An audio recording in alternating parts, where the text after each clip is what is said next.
Hola, ¿qué tal, mis estimados reptilianos? Es un gran placer estar de regreso, dándoles una vez más las gracias por su apoyo y por su paciencia, como lo fue en el último video. Sin embargo, algo que también quería señalar es el audiolibro, el cual estaré subiendo en partes, es decir, serán 2 videos semanales.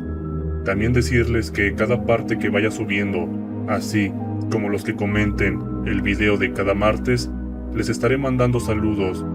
Esto para que el audiolibro no se haga muy extenso, pero sin dejar de mostrar a aquellos que comentan y están en cada video, con su apoyo y tiempo, lo cual, una vez más, los agradecimientos no son suficientes, son sencillamente lo mejor y la vitalidad del canal. Sin más, quería dejarles este pequeño anuncio, que cuente como introducción y te doy la bienvenida al Diario del Reptiliano, y esto es La Crónica de Akakor.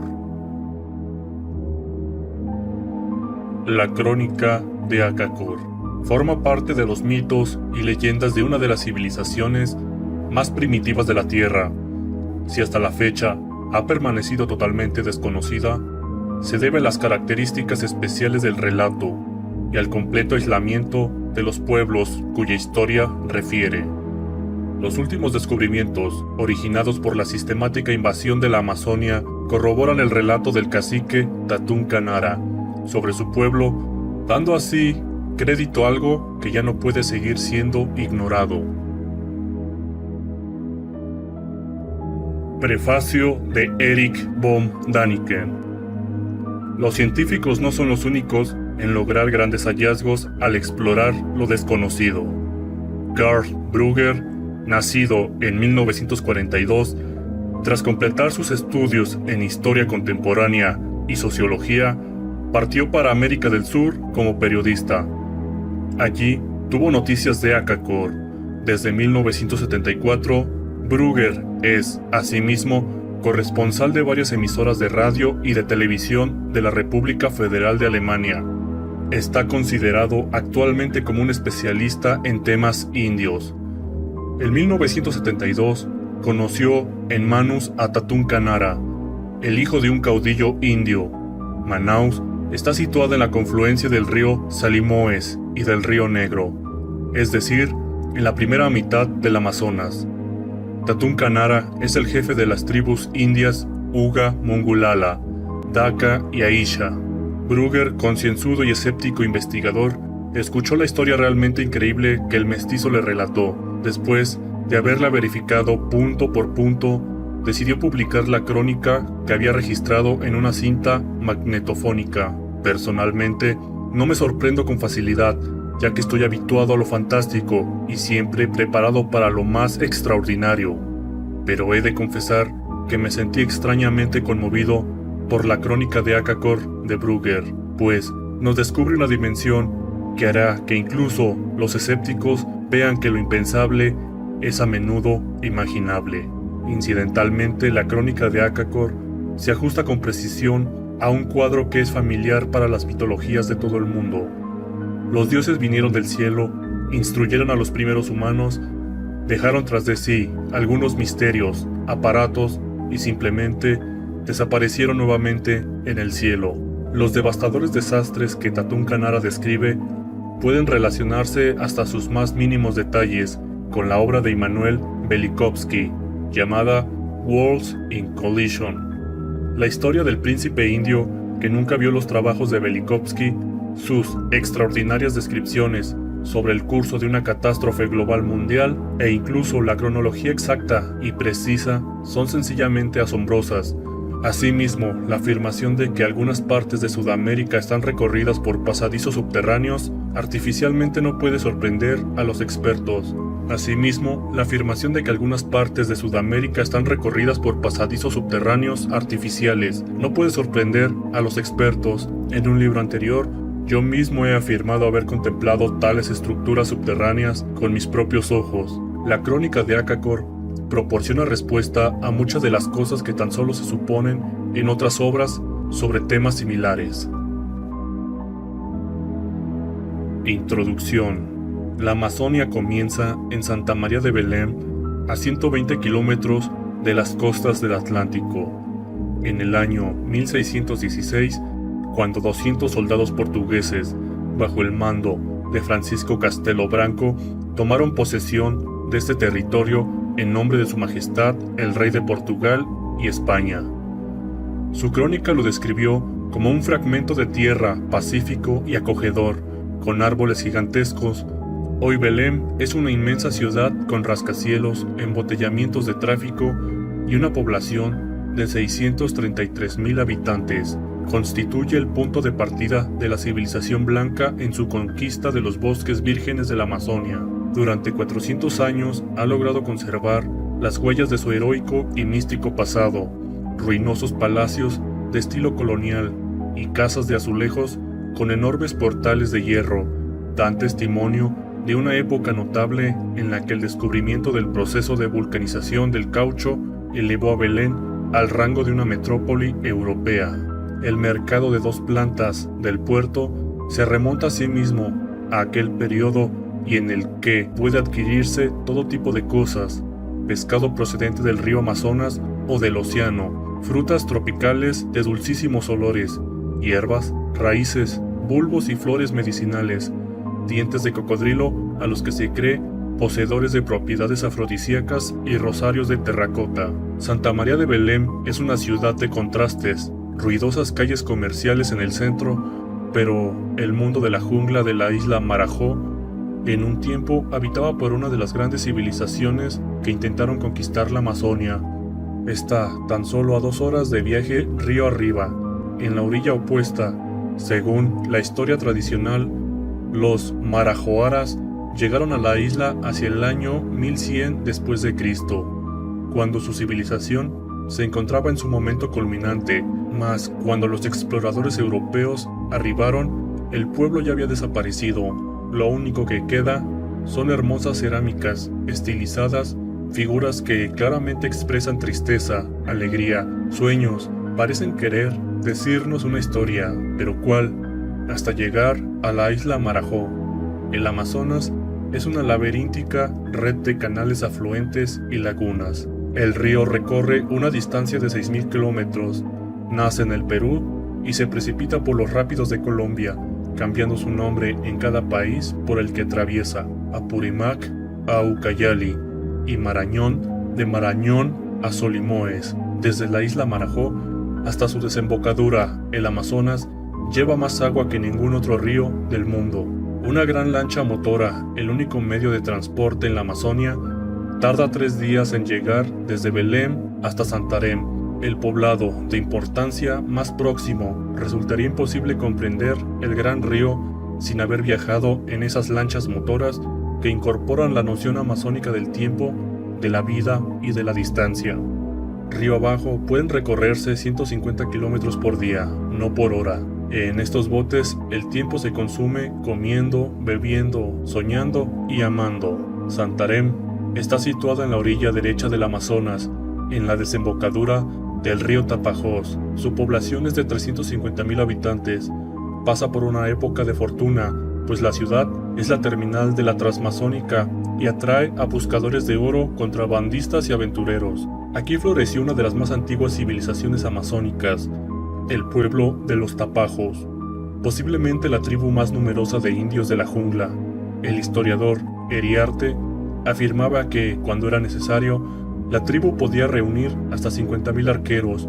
Para una batalla, sea o no una exageración, los Tapajos eran lo suficientemente numerosos para abastecer a los mercados portugueses de esclavos durante más de 80 años. Esta orgullosa y antigua tribu no ha dejado nada atrás, salvo especímenes arqueológicos y el río que lleva su nombre. En el recorrido que va desde Santarém hasta Manaus, nos salen al paso ríos, ciudades y leyendas del mundo amazónico. Parece ser que el aventurero español Francisco de Orellana luchó contra las amazonas en la desembocadura del río Jamunda, el lago Lassi, el espejo de la luna. Queda en la orilla derecha del río, cerca del poblado de Faro. Según la leyenda, en la luna llena, las amazonas se descolgaban desde las montañas cercanas hasta el lago para encontrarse con sus amantes, los cuales las aguardaban. Sumergían en el lago unas extrañas piedras que bajo el agua podían amasarse como el pan, pero que en la tierra eran firmes y eran rígidas y compactas. Las amazonas denominaban a estas rocas Muiraquita y se las regalaban a sus amantes. Los científicos consideraban a estas piedras como milagros arqueológicos, duras como el diamante, y están modeladas artificialmente, aunque se ha demostrado que los tapajos carecían de herramientas para trabajar este tipo de material. El auténtico Amazonas comienza en la confluencia del Silomoes y el Negro. Un bote tarda 20 minutos en alcanzar Manaus, ya que no existen comunicaciones por carretera. Aquí fue donde conocí a Tutankanara. La fecha 3 de marzo de 1972, al mando en Manaus del contingente brasileño en la jungla, facilitó el encuentro. Fue en el bar, gracias a Dios, donde por primera vez me enfrenté con el blanco caudillo indio. Era alto, tenía el pelo largo y oscuro, y un rostro finamente moldeado. Sus ojos castaños, ceñudos y suspicaces eran los característicos del mestizo. Tutankanara vestía un descolorado traje tropical, regalo de los oficiales, como posteriormente me explicaría. El cinturón de cuero ancho y con una hebilla de plata era realmente sorprendente. Los primeros minutos de nuestra conversación fueron difíciles. Con cierta indiferencia, Tutankanara expuso en un deficiente alemán sus impresiones de la Ciudad Blanca con sus miles de personas, la prisa y la precipitación en las calles, los altos edificios y el ruido insoportable. Solo cuando hubo vencido sus reservas y su suspicacia inicial, me contó la más extraordinaria historia que jamás había escuchado. Tutankanara me habló de la tribu de los Ugamungalala, un pueblo que había sido escogido por los dioses hacía 15.000 años. Describió dos grandes catástrofes que habían asolado la tierra y habló de Lasha, el legislador, un hijo de los dioses que gobernó el continente sudamericano, y de sus relaciones con los egipcios, el origen de los incas, la llegada de los godos y una alianza de los indios con 2.000 soldados alemanes. Me habló de gigantescas ciudades de piedra y de los poblados subterráneos de los antepasados divinos, y afirmó que todos estos hechos habían sido registrados en un documento denominado la Crónica de Acacor.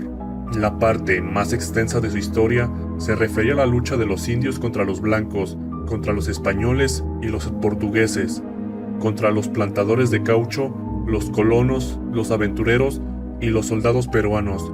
Estas luchas habían empujado cada vez más a los Ugamungalala, cuyo príncipe sostenía ser hacia los Andes, e incluso hacia el interior de los poblados subterráneos. Ahora estaba apelando a sus enemigos, más encarnizados, a los hombres blancos, para obtener su ayuda a causa de la inminente extinción de su pueblo. Antes de hablar conmigo, Tutankanara había dialogado con importantes funcionarios brasileños del Servicio de Protección India, pero sin éxito alguno. En cualquier caso, esta era su historia. Iba a creérmela o a rechazarla. En el húmedo calor del bar, gracias a Dios, se me reveló un extraño mundo, el cual, de existir, convertiría las leyendas mayas e incas en realidad. El segundo y el tercer encuentro con Tutankanara tuvieron lugar en la habitación con aire acondicionado de mi hotel, en un monólogo que se prolongó durante horas y horas, únicamente interrumpido por mis cambios de cinta. Me narró la historia de los Ugamungalala, las tribus escogidas aliadas desde el año 0 hasta el 12.453, es decir, desde el 10.481 a.C.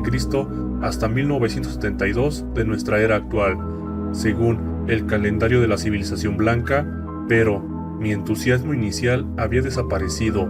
La historia parecía demasiado extraordinaria, otra leyenda más de los bosques, el producto del calor tropical y del efecto místico de la jungla impenetrable. Cuando Tutankanara concluyó su relato, yo tenía 12 cintas con un fantástico cuento de hadas. La historia de Tatumka Nara solo comenzó a parecer creíble cuando me reuní de nuevo con mi amigo el oficial brasileño M.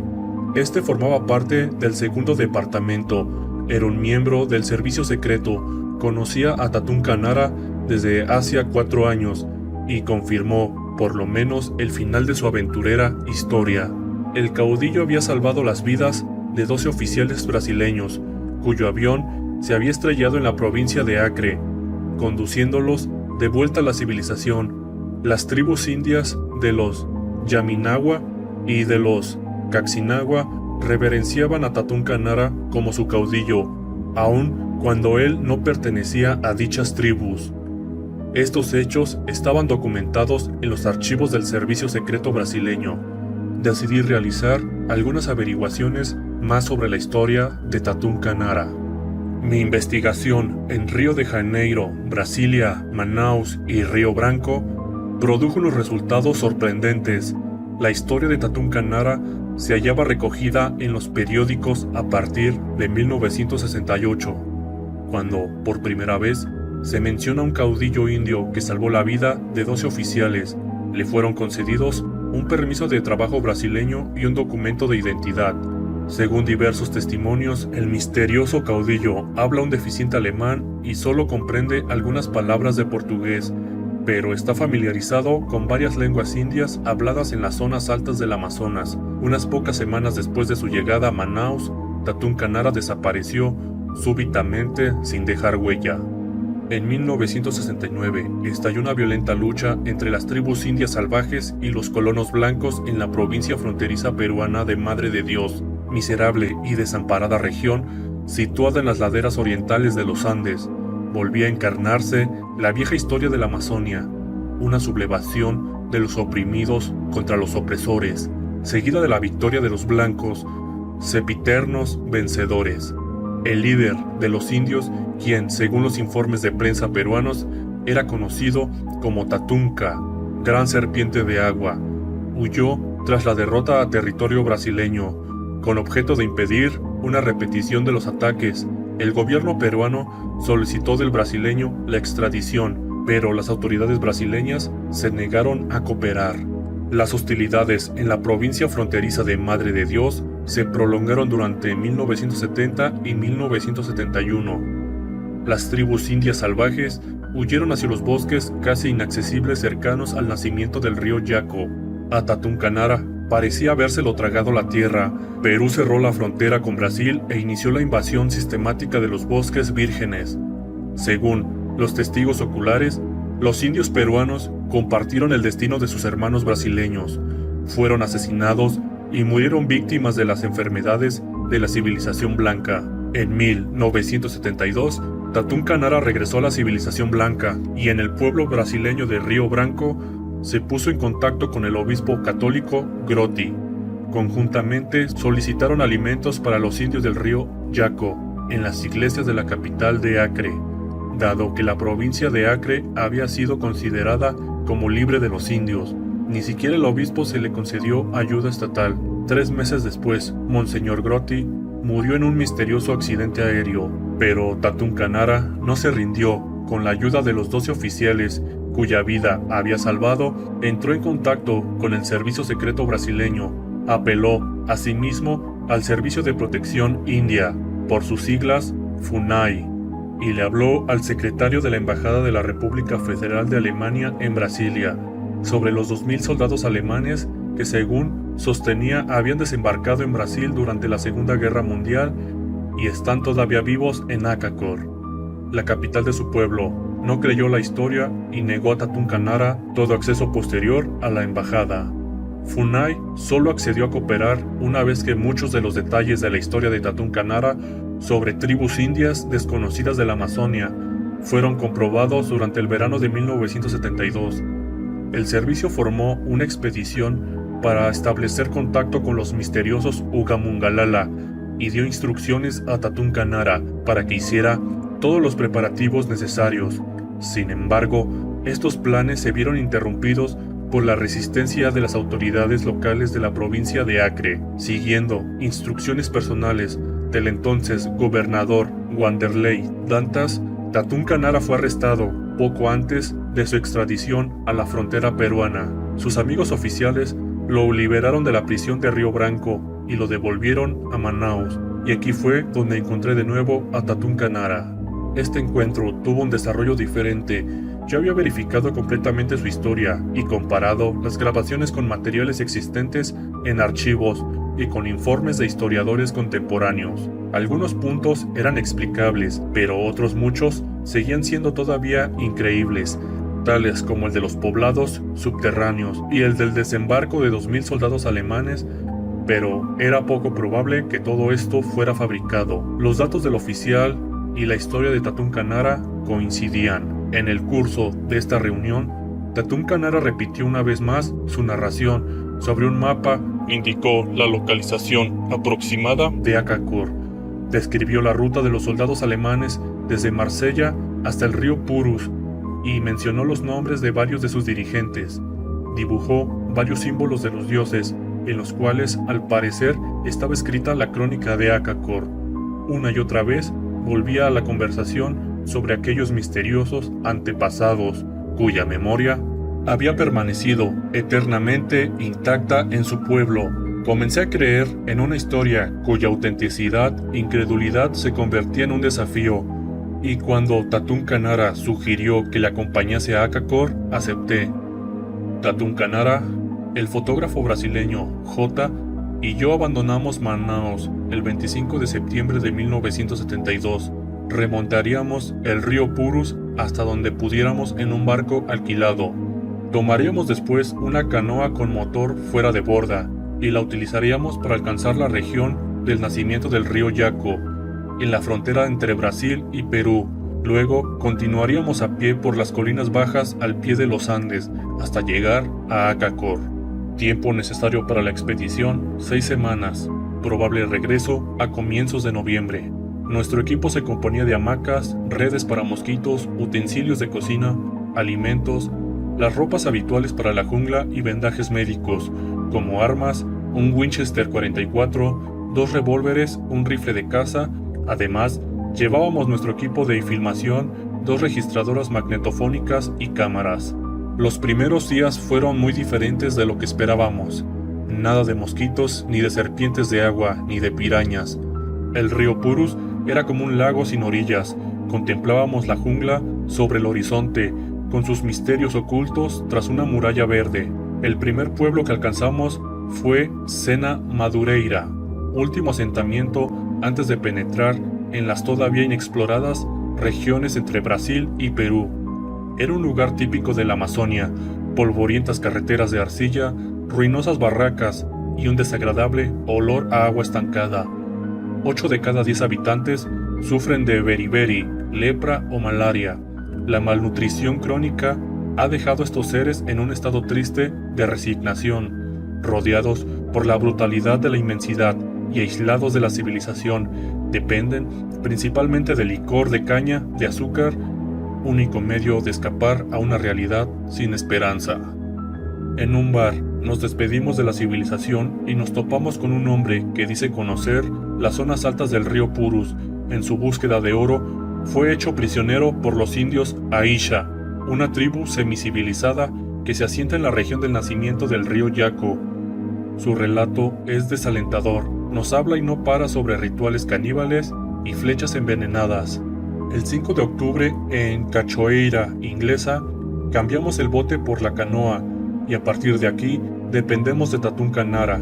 Los mapas de ordenanza describen el curso del río Yaco, pero solo de una manera imprecisa. Las tribus indias que viven en esta región no tienen aún contacto con la civilización blanca. A J y a mí nos domina un sentimiento de incomodidad.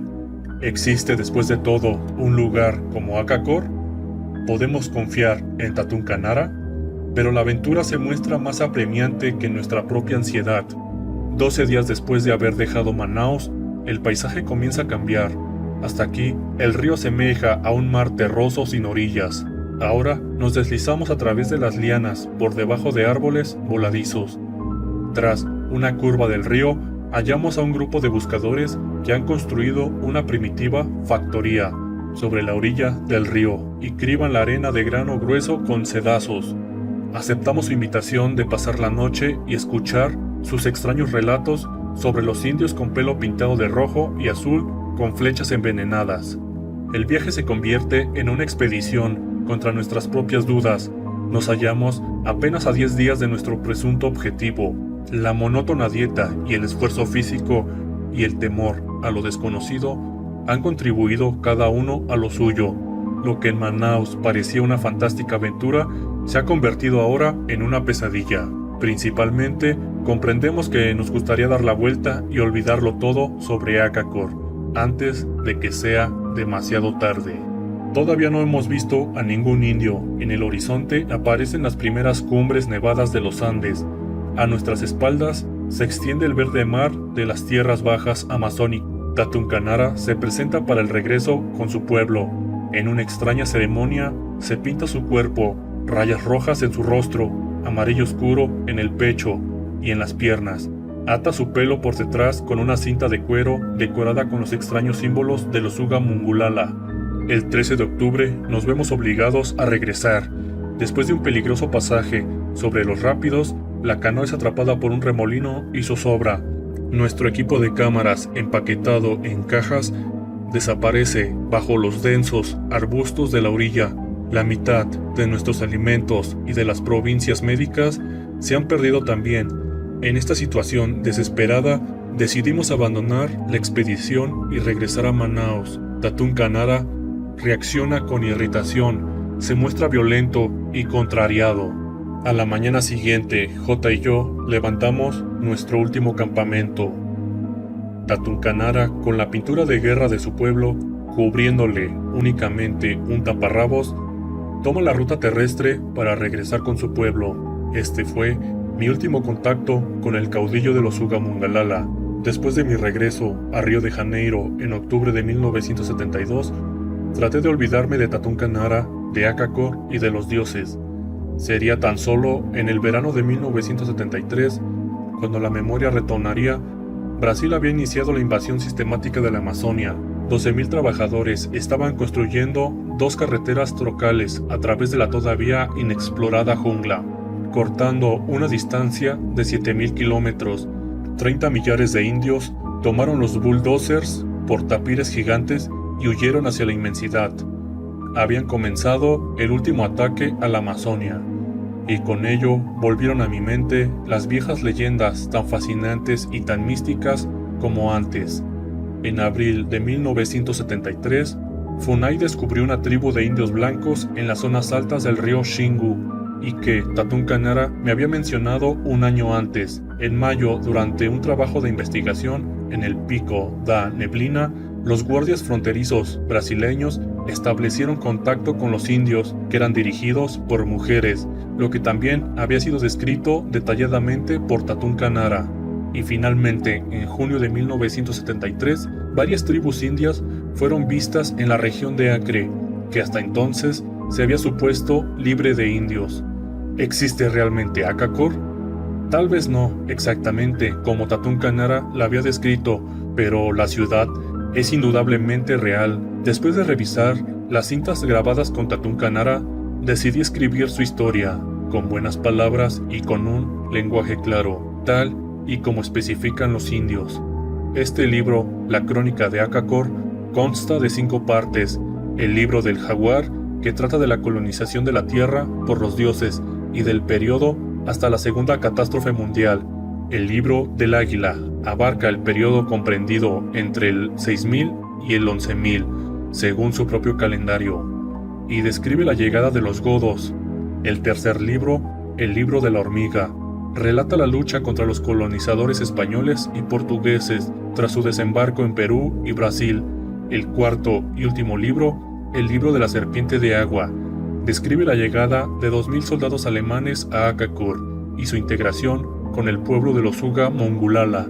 Predice asimismo una tercera gran catástrofe. En la quinta parte, apéndice, he resumido los resultados de mi investigación en archivos brasileños y alemanes. La parte principal del libro, la genuina crónica de Acacor, sigue muy de cerca el relato de Tatún Canara. He tratado de presentarlo tan literal como me ha sido posible, aun cuando los hechos parezcan resumir la historiografía tradicional. He seguido el mismo procedimiento con los mapas, con los dibujos, basándome en los datos proporcionados por Tatún Kanara. Las muestras de escritura fueron realizadas por Tatún Kanara en Manaus. Todas las subsecciones van precedidas de un breve resumen de historiografía tradicional, para así dar al lector una base de comparación, aunque la he restringido a los acontecimientos más importantes en la historia de América del Sur. La tabla cronológica al final del libro ofrece una yuxtaposición del calendario de Akakor con el de la historiografía tradicional. En otra tabla he registrado los nombres probables que la civilización blanca da a las diversas tribus mencionadas en el texto. Las citas de la crónica de Akakor fueron recitadas por Tatún Kanara, quien las conocía por tradición. Según él, la crónica real ha sido escrita sobre madera, pieles y posteriormente también sobre pergaminos, y la guardan los sacerdotes en el Templo del Sol, la mayor herencia de los Uga Mungulala. El obispo Groti fue el único blanco que ha podido contemplarla y tomó varios fragmentos. Tras su misteriosa muerte, los documentos desaparecieron. Tatún Kanara piensa que el obispo los ocultó y que se encuentran archivados en el Vaticano. He examinado cuidadosamente toda la información dada en la introducción y en el apéndice para verificar su veracidad. Las citas de los historiadores contemporáneos proceden de fuentes españolas y las traducciones son mías. He añadido mis propias consideraciones en el apéndice con el objeto exclusivo de permitir una mejor comprensión por parte del lector. Por la misma razón, no me he extendido en las teorías sobre astronautas o sobre criaturas divinas, como posibles predecesoras de la civilización humana. En este libro se ha puesto el énfasis en la historia y en la civilización de los Uga Mungulala, en contraste con la de los blancos bárbaros. ¿Existe realmente Akakor? ¿Existe una historia escrita de los Uga Mungulala? Mis propias dudas me han hecho dividir el libro en dos partes estrictamente separadas. En la crónica de Akakor me he limitado a transcribir el relato de Tatún Kanara. En el apéndice se contiene el material que he logrado reunir de las respectivas fuentes. Mi propia contribución no es mucha si la comparamos con la historia de un pueblo misterioso, con maestros antiguos, leyes divinas, poblados subterráneos y cosas por el estilo. Es en esta historia que puede tener su origen en una leyenda, pero que todavía puede ser confirmada, y el lector debe decidir por sí mismo si se trata de un relato inteligentemente inventado y basado en los vacíos de la historiografía tradicional, o por el contrario, de un fragmento de historia auténtica escrita con palabras buenas, con lenguaje claro. La crónica de Akakor. El libro del jaguar. Este es el jaguar, potente en su salto y poderosa en su zarpa. Es el señor de los bosques. Todos los animales son sus súbditos. No tolera la resistencia. Terribles son sus castigos. Destruye al desobediente y devora sus carnes. El territorio de los dioses.